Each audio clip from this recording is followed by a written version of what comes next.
Get a new wife for my son. You're useless." Those cruel words were hurled at me without a shred of remorse by my mother-in-law on the very day our multi-generational house was finally completed. I always knew she didn't think much of me. Despite that, I had agreed to build this house, taking her feelings into consideration, but I never expected to be treated with such disdain. I stood there, speechless as she smiled smugly. My husband looked as pale as a ghost. She had no idea how deeply her words would cut. "My name is Elena, and I'm 30 years old. After graduating from vocational school, I worked at a production company, drawing illustrations. 2 years ago, I became an independent contractor, working as a freelance designer. While I no longer enjoy the benefits and set holidays I had when I was employed, my income has increased significantly, allowing me to save more than enough. My husband, Camille, whom I married 3 years ago, has been my biggest supporter. He encouraged me when I was contemplating becoming independent. 'Elena, I believe you can be successful on your own,' he said. 'But if I fail, I'll lose my income, and it will be a burden to you, Camille. Don't worry about that. We're a team, remember? If you want to try something new, I want to support you.' 'Camille, don't worry. No matter what happens, you're not alone. I'll support you with all my might.' 'Thank you. I'll give it a shot.' With Camille's unwavering support, I ventured into freelancing. In the beginning, jobs were scarce and my income was nearly zero. But my husband's encouragement kept me going. Now, 2 years later, I have more work than I can handle, from regular gigs to major projects. Somewhere along the line, my income surpassed both my previous earnings and my husband's. My annual income now exceeds $10 million. Our comfortable financial situation allowed us to enjoy more luxurious experiences together, like shopping and traveling, whenever Camille had time off. One day, while working from home, I started feeling unwell. When the discomfort persisted for several days, I visited the doctor. To my surprise, I discovered I was pregnant. I went home and nervously awaited my husband's return. That evening, as soon as he walked in, I brought up the topic. "Hey Camille, you know I haven't been feeling well lately, right? So I went to the hospital today." "Oh right, I'm sorry I couldn't go with you. Are you okay?" "Yeah, actually, there's something I need to tell you. I'm pregnant." "What? You're pregnant?" He stared at me with wide eyes, his bag slipping from his hand. "Really?" he asked, a smile spreading across his face. I nodded, beaming. Camille hugged me tightly. Thank you so much, Elena. I'm so happy." "Whoa, I can't breathe, Camille." "Oh, I'm sorry. I was just so excited." "Seeing you this happy makes me happy too, Camille. Let's work hard together." "Absolutely. I'll work even harder so that you'll be okay when you're close to giving birth and can't work." "Thank you. I plan to work until the last minute too," I said, smiling at Camille's tearful expression.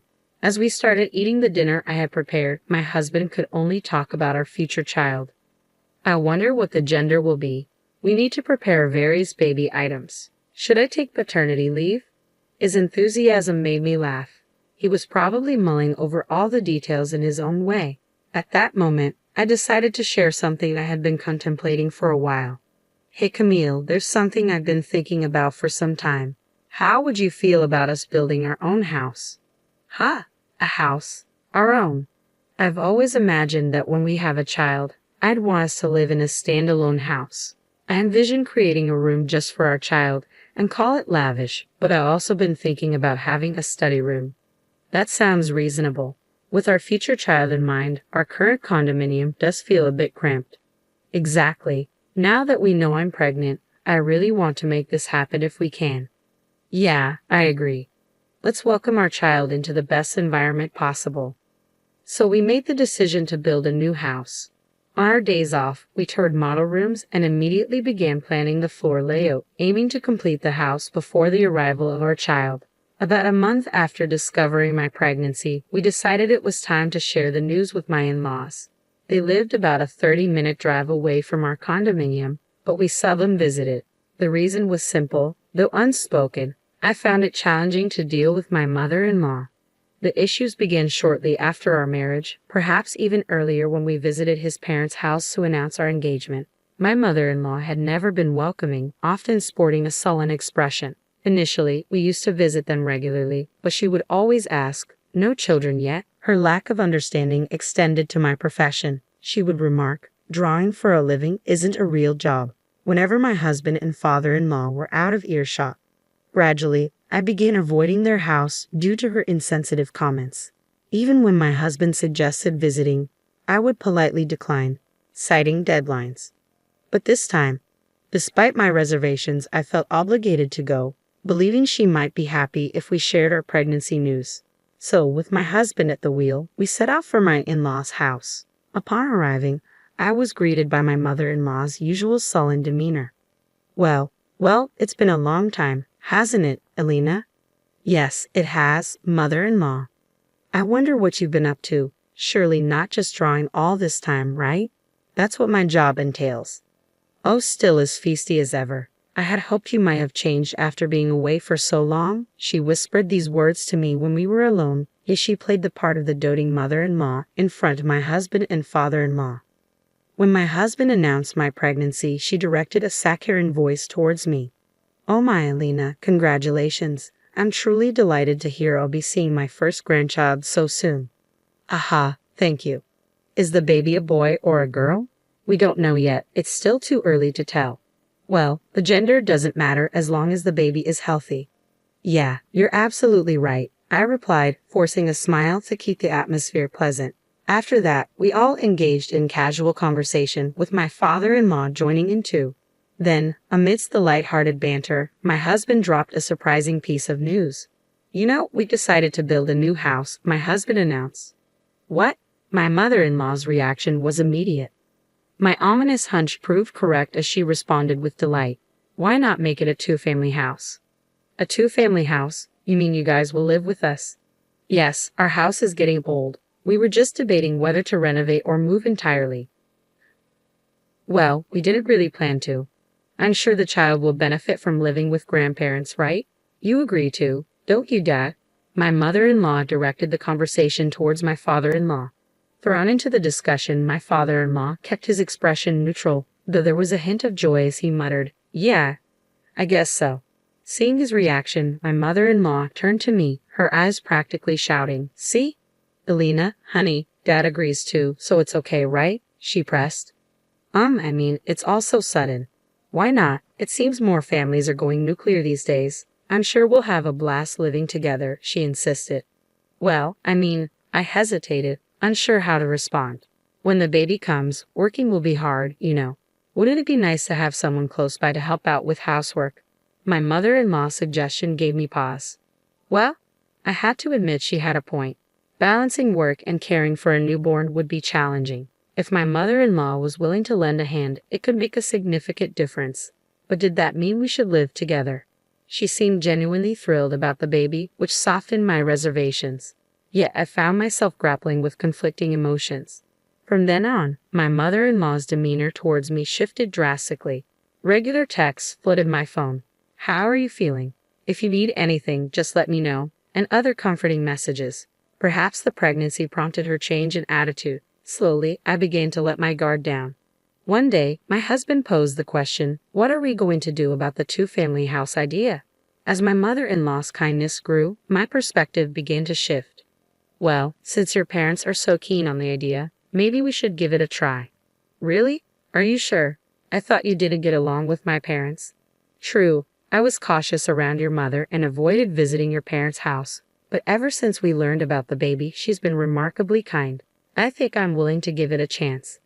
"I see. Thank you, Elena. My mom can be a bit self-centered, but I think she's genuinely excited about our child." "Yeah, I can sense that too." "Well, we'll need to adjust our plans then. Let's talk to the construction company." A few days later, we returned to the construction company we had consulted before and informed them of our decision to proceed with building a two-family house. With some floor plans already in mind, we worked to expand upon them. The process of designing our new home progressed steadily, with us occasionally bringing my in-laws along to consult with the construction company. But I remained oblivious, unaware that this decision would lead to such a predicament. A few months later, as I entered my third trimester, construction began. When I called my mother-in-law, Emmael, to share the news, she dropped a bombshell. "Ah, I've waited so long for this moment. I was getting pretty tired of having to be nice to you. What? Mother-in-law? Your baby is a girl, isn't it? You're so useless. Didn't I tell you not to have anything but a boy? Wait a minute, when I told you the gender last time, you said girls' clothes are cute. That's nice too. That's because your husband and Camille were there. You're not an idiot, are you? Is that so? Her words struck me like a heavy blow. I was rendered speechless as she continued mercilessly. Just so you know, it's too late to regret it now. The house is already under construction. I was just pretending to get along with you to ensure we'd live in the new house. Mother-in-law. Oh, by the way, I've made quite a few arrangements. Look forward to it, all right. With that, she hung up, leaving me with the dial tone. I couldn't fathom what my mother-in-law meant by arrangements, but the realization that she hadn't changed at all hit me even harder. I wanted to confide in my husband, but I couldn't bring myself to disrupt his happiness as he joyfully anticipated the baby's arrival.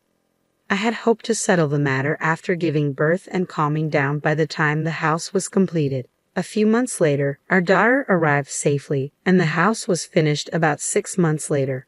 We had briefed my husband on the rough details, and we agreed to keep our interactions with my mother-in-law to a minimum while allowing her to live in the two-family house we had built. However, on the day of the handover, my mother-in-law, brimming with anticipation, said to me, "Finally, this moment has arrived, Elena. Thank you for your efforts. From now on, you're on your own. Best of luck with your job and childcare." Excuse me, mother-in-law? Not only me, but my husband and father-in-law were also left speechless.